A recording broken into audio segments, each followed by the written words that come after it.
William Mitchell Ramsay.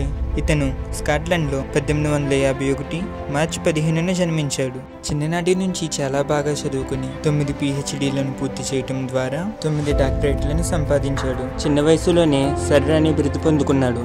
Sir అంటే మన దేశంలో భారతరత్న ఎలా ఇవ్వటం జరుగుతుందో అలాగే బ్రిటిష్ వాళ్ళు ఇచ్చే చాలా గొప్ప బిరుదు సర్. దీనినే నైట్హుడ్ అని కూడా అంటారు. అయితే ఒకసారి చాలా మంది స్నేహితులు యేసుప్రభువు గురించి అడిగినప్పుడు నేను యేసుక్రీస్తుని నమ్మను అని చెప్పాడు.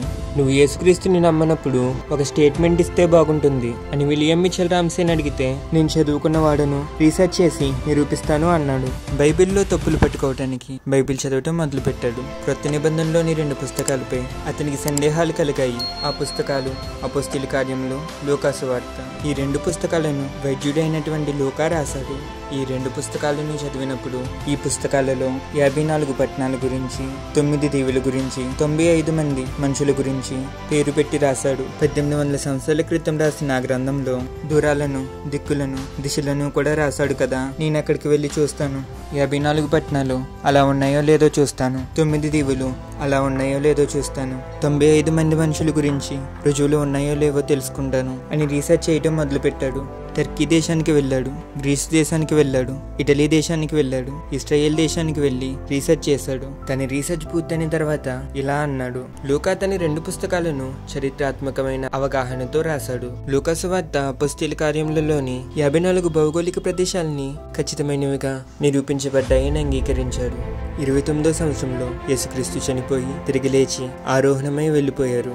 58వ సంవత్సరంలో లూకా తన 2 పుస్తకాలను రాశాడు. 30 సంవత్సరాల వ్యత్యాసంలో ఆ విధంగా తప్పుడు సమాచారం రాయడం వీలు కాదు. అప్పటికి యేసుప్రభువును చూసిన వారు ఉన్నారు, అప్పటికి యేసుప్రభువుతో మాట్లాడిన వారు ఇంకా ఉన్నారు. ఒకవేళ లూకా తప్పు రాస్తే అప్పుడే తప్పని చెప్పుండేవారు. కాబట్టి విలియం మిచెల్ రామ్సే యేసుప్రభువుని సొంత రక్షకునిగా అంగీకరించాడు. అంతేకాకుండా తన ప్రయాణాల్లో తెలుసుకున్న విషయాలను ఒక పుస్తకంగా సెయింట్ పాల్ ద ట్రావెలర్ అనే పుస్తకాన్ని రాశాడు. ఇంకా అనేకమైన ఎన్నో పుస్తకాలు రాశాడు. అన్ని డిగ్రీలను పొంది అన్నిటిపై పరిశోధనలు చేసి డాక్టరేట్లను పొందిన ఆయన చెప్తుంది యేసుక్రీస్తు జీవితం నిజమేనని. ఈ రోజుల్లో అక్షరం ముక్క రాని వారు కూడా క్రైస్తవ్యంపై బురద జల్లుతున్నారు. క్రైస్తవ్యంలో ఉన్నటువంటి చరిత్రాత్మక రుజువులు మరి ఏ గ్రంథంలోని లేవు అని గొప్ప గొప్ప పండితులే చెప్తున్నారు.